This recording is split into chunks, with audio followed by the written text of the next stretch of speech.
Hello everybody and welcome to another D&D discussion video. Today I'm going to go through every single feature on the Bard 2024 rules. If you like these videos, feel free to check out any of the other videos I have on the classes. The playlist will be linked. And if you like this video and any other videos on my channel, feel free to hit that subscribe button, it would help so much. Now let's get into it. So I'm going to be using D&D Beyond here to showcase all of the features that the Bard offers. So here we are, we have D&D Beyond. Let's go ahead and click Bard. And here's everything you need to know, so go ahead and click Add Class. And then let's go ahead and switch this up to level 20 since we're going to go through every single feature, levels 1 through 20. So at first level, you have the core Bard traits. And you see here the primary ability for Bards is Charisma. The hit point die is a D8 per Bard level. Your saving throw proficiencies are going to be in Dexterity and Charisma. You get to choose 3 skill proficiencies, and these can be any skills that are available, so you don't get a selected few, you get to choose any 3 skills that you can want to be proficient in. You are proficient with simple weapons. For tool proficiencies, you can choose 3 musical instruments. You get proficient in light armor, and then you got the starting equipment, which is you choose A or B, which A is leather armor, 2 daggers, musical instrument of your choice, which is going to be one that you're proficient with, entertainer's pack, and 19 gold pieces, or you can just take the gold pieces. Again, personally, I would just start off with the A option, just having equipment, that way you don't have to worry about spending your gold pieces on things, but if that's what you want to do, just go for it. So here I can choose my proficiencies right here, choose a musical instrument. I have a bunch down here that I can choose from, and they've added a lot of musical instruments. Normally you kind of just go with the stereotypical lute, flute, drum, other basic instruments. But here you have bagpipes, bird pipes, clarinet, drum, dulcimer, fiddle, flute, glar. I don't even know what a glar is.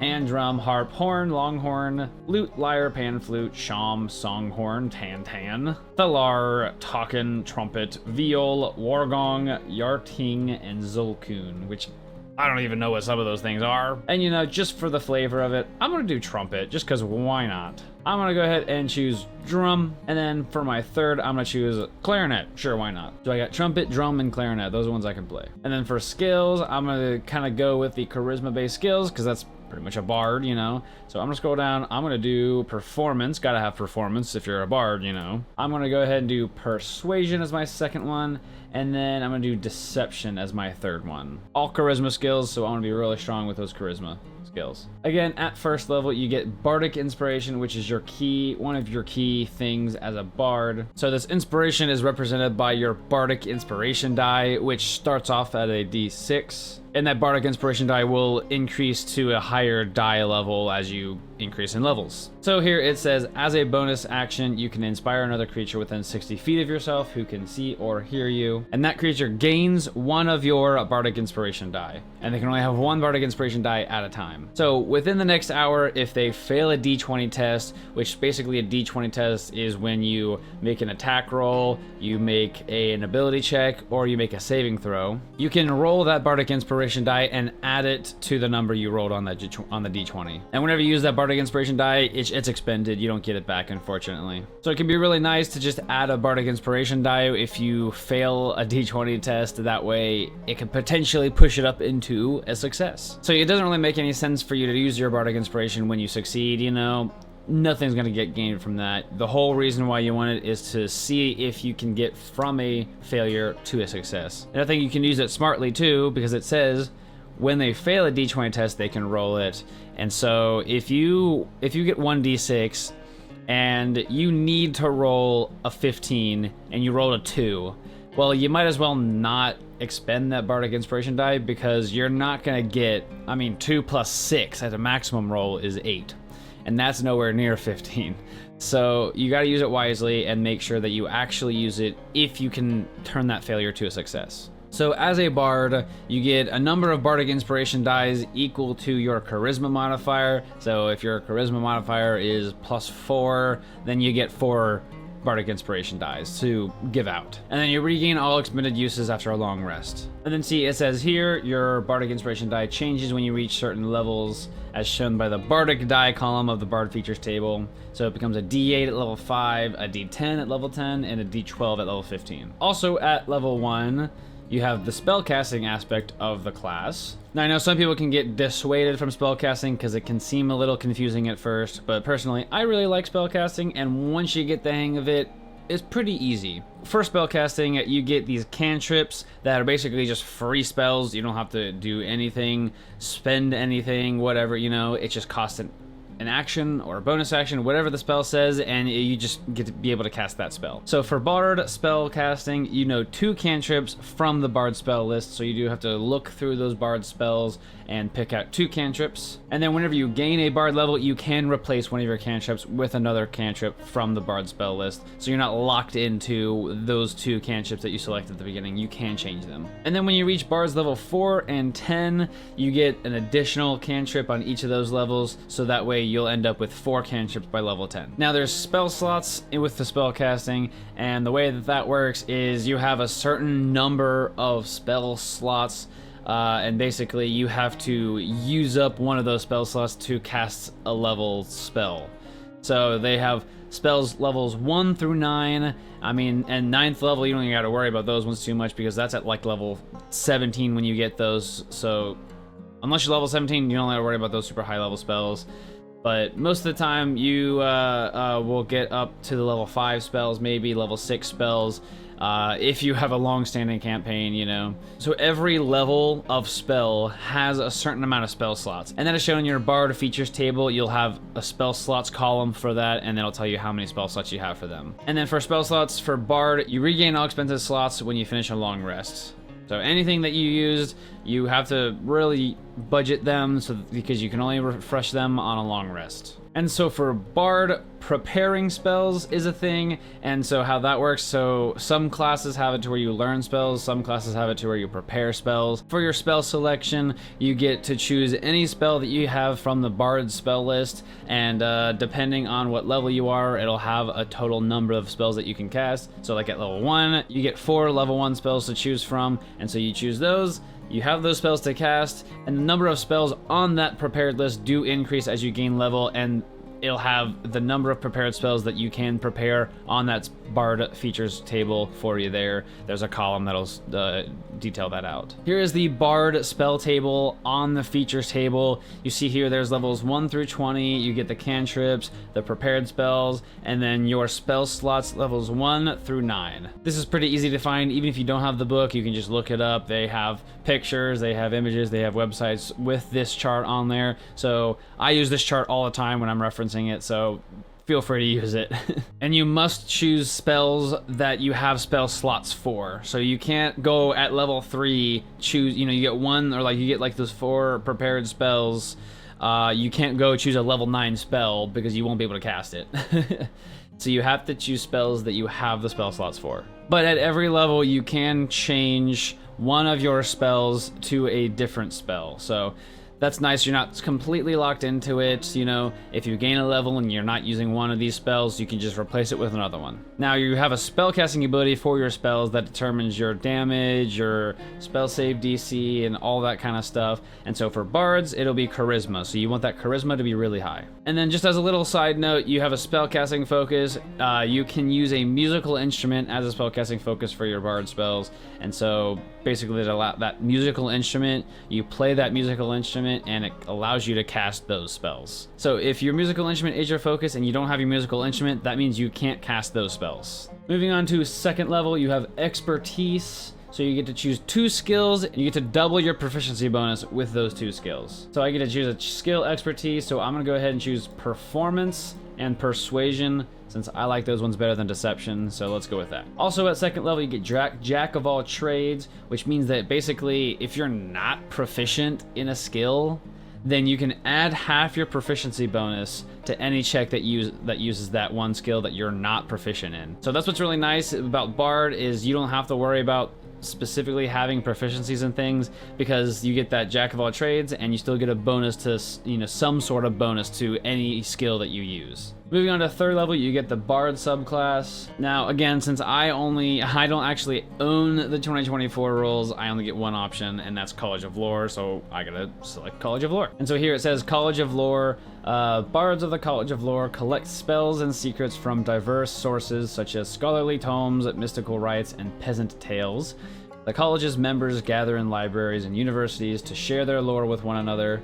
They also meet at festivals or affairs of state, where they can expose corruption, unravel lies, and poke fun at self-important figures of authority. Moving on from the Bard subclass, you get the bonus proficiencies, so you can get 3 more proficiencies of skills of your choice, and again, that's with any skill that you can be proficient in, so you just go crazy with it. I'm gonna go dive into the charisma-based skills, so I'm gonna go ahead and select Intimidation. Intimidation is actually the last charisma-based skill, so I'm gonna have to go into other things. So let me do Sleight of Hand, and then let's do Acrobatics. So both these bonus proficiencies and Cutting Words comes from the Bard subclass, so you'll get other choices if you choose other subclasses at 3rd level. So this is just for the College of Lore. So then Cutting Words, you learn to use your wit to supernaturally distract, confuse, or otherwise sap the confidence and competence of others. When a creature that you can see within 60 feet of yourself makes a damage roll or succeeds on an ability check or attack roll, you can take a reaction to expend 1 use of your Bardic Inspiration, roll that Bardic Inspiration die, and subtract the number rolled from the creature's roll, reducing the damage or potentially turning the success into a failure. So basically, this is the opposite of Bardic Inspiration. So instead of giving your allies a Bardic Inspiration die to roll to benefit them, you basically roll to lower an enemy's roll. So it's the opposite. So that's what's really cool about Cutting Words, is you kind of get the opposite effect. So you can use it more versatilely. And then at 4th level, every class gets this ability score improvement. So I'm gonna just go ahead and I'm gonna do ability score improvement, make it easy. And let's just bump my charisma up, because we're gonna need that. So then at 5th level, you have Font of Inspiration. So you now regain all your expended uses of Bardic Inspiration when you finish a short or long rest, instead of just on a long rest. In addition, you can expend a spell slot to regain 1 expended use of Bardic Inspiration. So it gives you more versatility. If you run out of Bardic Inspiration die, then you can use a spell slot and just get another Bardic Inspiration. At 6th level, you get Magical Discoveries, and this Magical Discoveries is from the College of Lore subclass. So again, at 6th level, you have other things if you choose a different subclass. So here it says you learn 2 spells of your choice, and they can come from the Cleric, Druid, or Wizard spell list. A spell you choose must be a cantrip or a spell for which you have spell slots, and these work the same way as your Bard spells. You know, it's just a spell that comes from the Cleric, Druid, or Wizard spell list. Sure, let's just go in and choose some random ones. Bard. You know what? Sure, Befuddlement. Let's do that. And then let's go through here and let's do False Life. Yeah, that sounds good to me. I like those ones. Befuddlement and False Life. And at 7th level, you get Counter Charm, which basically says if you or a creature within 30 feet of you fails a saving throw against an effect that applies Charmed or Frightened, then you can use a reaction and cause the save to be re-rolled, and the new roll has advantage. So basically, you can, as a reaction, if somebody tries to charm or frighten you or your allies, you can make your allies or yourself re-roll that save and with advantage, and so that way it lowers the chance that they'll actually get charmed or frightened. At 8th level, again, you get ability score increase, so that's pretty standard with all classes. So let's go ahead and just choose Charisma again. At 9th level, you get Expertise, which again is the same as the other Expertise, where you choose 2 skills and you get to double your proficiency bonus with it. But now that I have more skills that I am proficient with, I'm gonna go ahead and select Deception and Sleight of Hand. Actually, no, I'm gonna go with Acrobatics and Sleight of Hand. If you made it this far into the video and aren't subscribed, go ahead and hit the subscribe button for more D&D, RPG, and regular gaming videos. I generally post and stream twice a week, solo and with friends, and I would love for you to be part of that community. Now let's get back to the video. And at 10th level, you get Magical Secrets, which means that whenever you reach a Bard level, including 10th level, and the prepared spells number in the Bard features table increases, you can choose any of your new prepared spells from the Bard, Cleric, Druid, and Wizard spell lists, and they count as Bard spells for you. Magical Secrets allows you to, instead of just picking from the Bard spell list, you can choose from Bard, Cleric, Druid, or Wizard spell lists. So you're not limited in that whatsoever. And then at 12th level, again, it's the same thing, just do a ability score improvement, whatever you want to do, you know. or a feat if you would like to do that instead. But yeah, pretty standard. 14th level, again, this is also a College of Lore thing. So you'll get whatever subclass you chose, you'll get a feature here at 14th level. But for College of Lore, it says you get Peerless Skill. Whenever you make an ability check or attack roll and fail, you can expend 1 use of your Bardic Inspiration, roll it, and then add it to the d20, potentially turning a failure into success. And then on a failure, it's not expended.